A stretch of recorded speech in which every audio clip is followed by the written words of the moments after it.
Hey, this is Michael J. with This Old Car. Once upon a time in America, vans, well, they were every bit as iconic as roaring muscle cars, chrome-plated sedans, and hooded trucks barreling across the open highway.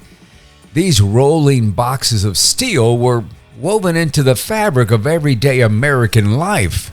They carried workers to job sites, kids to soccer games, surfers to the beach, and travelers across the country. And while the golden age of vans has faded, these machines are far from forgotten. The birth of the G-Series. GM's first serious step into the van world came in 1961 with the quirky Greenbrier based on the rear-engine Chevrolet Corvair. It was a fun experiment that flirted with European-style design, but only lasted a few years. The real story began in 1964. That year, GM unveiled its first purpose-built van platform, the G-Series. It had nothing to do with the G-body architecture used on mid-sized cars. This was something entirely new. The model was the Chevy Van G10, a boxy, tough little machine built for work. It used a unibody design with the frame integrated into the body. It could haul more than a ton and featured a mid-engine layout with the motor tucked between the front seats and pushed slightly towards the rear axle. Under the hood, you could choose between two inline-six engines with 90 or 120 horsepower, paired with a 3-speed manual transmission. And a 2-speed automatic was offered for those who valued comfort, even in a workhorse. Interestingly, the base G10 came with just one seat for the driver, but if you wanted, you could upgrade with a passenger seat, better vinyl upholstery, and even a two-tone steering wheel. In 1965, Chevy expanded the G10 line with a passenger version called the Chevrolet Sports Van. GMC offered the same van under the name GMC Handy Van. Now, instead of being just a work truck, it was a family hauler. Chevy added a stronger 3.8-liter six-cylinder engine with 140 horsepower. Customers could choose from 15 solid colors, 13 two-tone paint options, and a variety of seating layouts. This was the beginning of vans as lifestyle vehicles, not just cargo boxes. The second generation of the G-Series arrived in 1967 with noticeable upgrades. The windshield became more curved, giving the van a friendlier face. Buyers could now order longer wheelbases, optional V8 engines making 200 horsepower, roof-mounted air conditioning, and even a vacuum brake booster. Heavy-duty versions like the G20 carried even more weight, pushing these vans further into both work and personal use. By 1970, Chevy offered a 350 small block V8 with 250 horsepower. It was a wild amount of power for a tall, square van. Basically a muscle van before the term was cool. In 1971, Chevy introduced the third generation, the one that would truly cement the van's legend. These vans grew in every dimension. Customers could choose from multiple wheelbase options. And the vans, well, they shared their underpinnings with the Chevy CK pickup line. This meant more strength, better suspension, and easier maintenance. Unlike the first two generations, the engine, well, it now sat in front under a small hood. It was easier to service and gave the van a more conventional feel. Styling echoed Chevy trucks of the era, with clean lines and that unmistakable 1970s vibe. Engines, well, they range from a trusty 4.1-liter inline six to the 5.7-liter V8. And in the 1980s, they added a 6.2-liter diesel option for those who needed to tow or haul heavy loads. The 1970s were also when van culture exploded in the U.S. Magazines like Hot Rod and Car and Truck featured custom vans regularly. And in 1973, the first national truck-in took place in Colorado. It attracted around 1,000 van enthusiasts, and from what I gather, I believe the event is still happening to this day every year. You know, a huge reason vans became cultural icons was the ability to customize the van, right? Chevy and GMC even sold conversion vans, right? They were blank slates that customers could take to specialty shops. Remember the Good Times van back in the day? I think that was more of a Texas thing. Correct me if I'm wrong, but here in South Texas, we had lots of Good Times vans. You know, back in the day, you could choose your own paint job, window layout, mural art, wild interiors with shag carpet, bucket seats, mood lighting, custom dashboards, mini fridges, beds, sound systems, and a whole bunch more back in the day. You know, some vans became rolling living rooms. Others were party buses.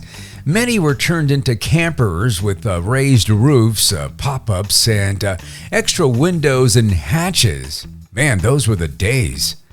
In 1976, GM partnered with Leisure and Recreational Products in Wisconsin to build the GMC Freedom 76 van to celebrate the 200th anniversary of the Declaration of Independence.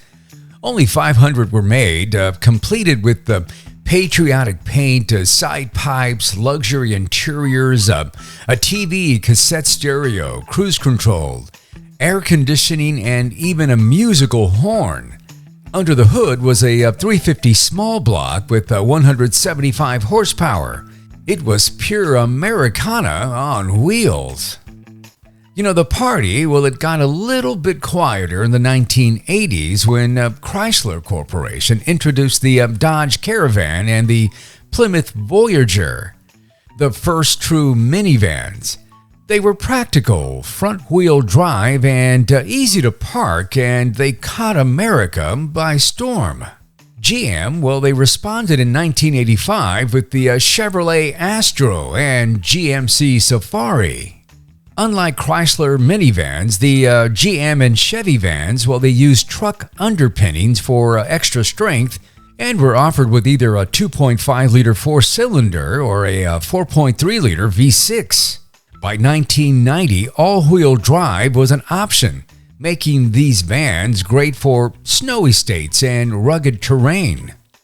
A facelift in 1995 brought more safety features like passenger airbags and optional four-wheel disc brakes.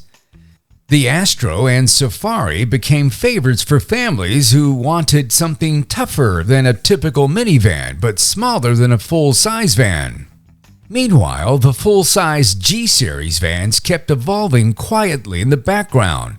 By 1988, GM was offering a massive 7.4-liter big block V8 with over 500 nanometers of torque for heavy-duty applications.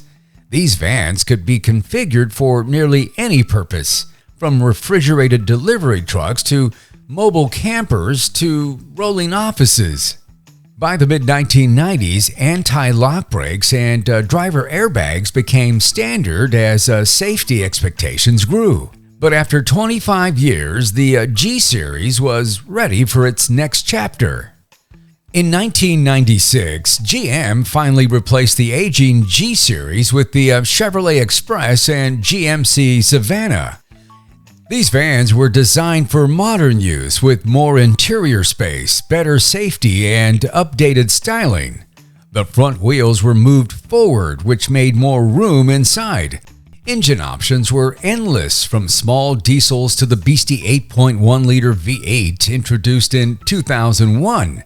You could buy them in short, long, or extended wheelbase versions for cargo passengers or as a bare chassis to build on. This flexibility made Express and Savana the go-to vans for businesses, shuttle services, tradesmen, and custom camper builders. GM made another attempt to take on Chrysler's minivan dominance in 1990 with the futuristic Chevrolet Lumina APV. It was built on a front-wheel drive platform and featured fiberglass body panels. a nod to the technology used on the Pontiac Fiero. It had V6 engines ranging from 3.1 to 3.8 liters and was the most powerful minivan of its era. But despite its advanced design, it couldn't knock Chrysler off the top. Production ended in 1996. GM, well, they tried again with the Chevrolet Venture, which lasted until 2005. It was more conventional, a steel body, front-wheel drive, and simple engineering, but it still didn't manage to win the minivan wars. Chrysler's executives, well, they started this clever marketing and, they kept them in the lead. From the Greenbrier to the Express, GM's vans have been a part of American roads for over 60 years. They've been workhorses, family haulers, and blank canvases to creativity. The vanning culture of the 1970s left behind murals, chrome custom interiors, and countless memories. Astro and Safari vans carved out their own loyal fan base. And today, Chevy and GM vans, well, they continue to roll off the line, not in massive numbers, but steadily, with tens of thousands still sold every year. So the next time you see an old Chevy van cruising down the highway, remember, it's not just a box on wheels, it's a rolling piece of American history. Hey, that's going to wrap it up on the Chevy van. Did you or your family own a Chevy van? We want to know. Leave your comments below. You know, my brother and I, we both owned a Ford van. We used to use it for a mobile DJing.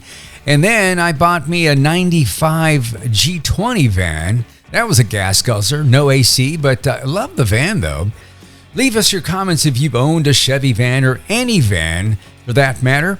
Hey, thanks to all of our subscribers for hanging with us. We are on our way to 100,000 subscribers. Hey, and if you're not a subscriber, do us a favor.